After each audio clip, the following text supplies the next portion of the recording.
بسم الله الرحمن الرحيم. أولا السلام عليكم ورحمة الله تعالى وبركاته.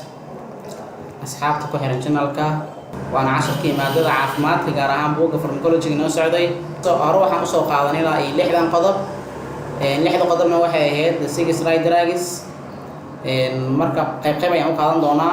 عوان كواد وحلو يقانا رايد راك أو داو صحة كاس يوم كفاين كبيحين دونا.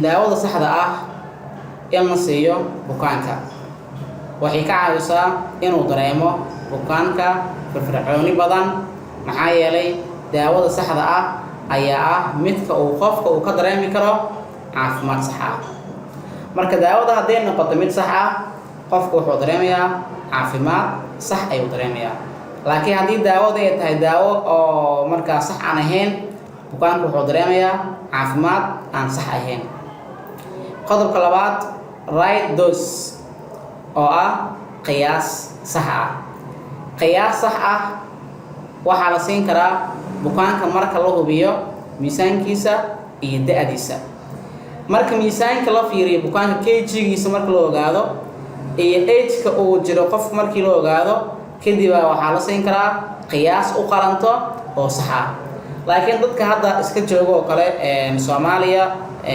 dhaqaatiirta marka laga reebo dad waxaa jir loo yaqaano waxaan rabaa practical qofkaas practicalka ah oo aan si fiican u soo baranin haddii uu farmashi iska furto qofkii waxaa dhici karta in bukaanka miisaan uu saarin daawo aan sax ahayn la siiyo waqti aan sax ahayn loo siiyo sigis administration kan bala raacin baa dhici karta marka muhiimadda waa in qofku noqdaa qofka oo baay ah oo fahansan daawooyinka qaabka loo siinayo kg-ga dhammaan qofka la socon karo laakiin haddii aad tahay qof practical bas ah waxaa jirta wax loo yaqaano practical pharmacy iyo qualified pharmacy qualified pharmacy-ga waa qofka qaab takhasus ahaan ugu soo baxay jaamacad practical ka soo qaatay xarumo caafimaad qofkaas waxaa loo yaqaanaa qualified pharmacy pharmacist waliba ah laakiin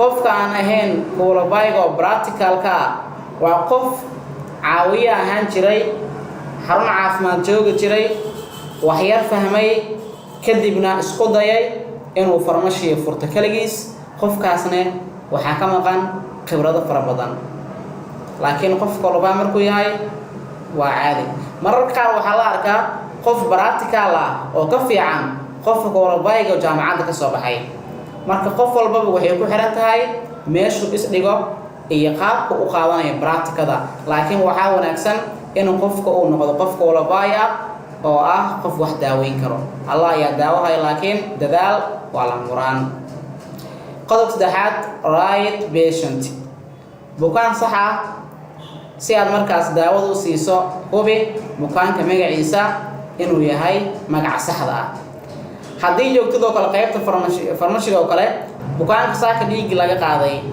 ama saxaradii keenay ama kaadadii keenay waa inaad hubisaa magaciisa oo sax ah waxaa dhici karto magaca inay ku qoran tahay Nasro oo kale ama Naciimo oo kale ama Cali oo kale magaca horba iska fiirisay kadibna qofka siisay oo waxaa dhici karto qof kale magacaas la mid ahaa inuu meesha ku jiro laakiin waxaa shardi ah in qofka magaciisa oo saddexan inuu sheego xarumaha qaar waxay leeyihiin lambar ayaa la siiyaa xarumaha qaarna waxay leeyihiin in qofka telefoon numberkiisa la raaciyo waxa aad muhiim u ah in la isku hubiyo oo calaamado loo sameeyo qeybahaasi waxa dhici karto in bukaan aan u qalmin daawadan in la sheego ama la dhaho kale cudurkan ayaa qabtaa asagoo cudurkii bari ka ah oo aan qabin kadibna qofkii dhici karto in dhibaato badan la soo darasto taas oo lagu sheegay cudur aan ahayn kiiskii qofkan hayay qaybta kale waxaa loo yaqaanaa right road waxay tahay waa meel sax ah in laga siiyo daawada bukaanka tusaale ahaan haddii daawada muruqa laga siinayay qofka ama xididka waa inaad qof ka siisaa meel sax ah haddii ahaan lahayd IM ama haddii noqon lahayd IV kala hubi meesha qofka laga siinayo naga si aan gudbayaa qaybta xigta marka waxay ayadana tahay oo qodobka xiga waxaa ka imaan karo dhibaatooyin kala duwan sida inuu markaas dhibaato inuu qofka uu dhinto ama markaas uu naaf u noqdo. marka haddii qofka daawo loo soo qoray IV laga siiyo IM dhibaato soo gaari karto. daawo lagu soo qoray IM haddii laga siiyo IV-na dhibaato kale imaan karto. daawo loogu talagalay IV haddii laga siiyo oral aydan dhibaato imaan karto afka laga qaato. marka daawooyinka nidaamka loo bixinayo waa inay bukaanka si fiican loogu sharxaa. right time waa waqtiga saxda ah. waqtiga saxda ah in la siiyo daawada bukaanka ay inta jeer markaas ugu qoran. qodobka lixaadna waxay tahay right administration. si sax ah in loo maamulo daawada. tusaale ahaan in la dhigo daawada meel ku habboon. daawadu waxay u baahan tahay administration maamul u baahan in la maamulo.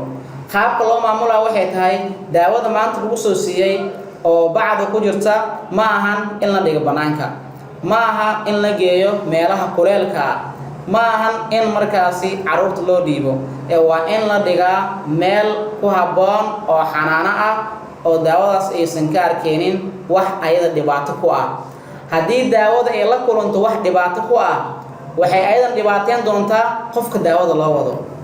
haddii maanta daawadii uu yaraado quality hadduu yaraado qoraxda ay ku dhacdo daawadan waxay saameyn doontaa bukaanka lagu diray saameyn doontaa. marka si aysan bukaanka u saameynin administrationka daawada lagu maamulayo waa inay ahaataa mid sax ah loona dhigaa meel ku habboon ayaa ayadana aad munaasib u ah. waxaan ku darsan doonaa insha Allah qodobkan xiga ee loo yaqaano leaflet. leaflet macnaheedu waxay tahay qodobada daawada hoos imaan kara ama warqadda daawada ku dhex jirta ee daawada waxa ku dhagan nidaamka loo marayo. qofka haddii uu yahay qof jecel inuu barto daawada waa inuu xoog u saaraa ilaa iyo 10 qodob. haddii intaan kor ka xifdisid waa fahmi kartaa daawada waxay tahay.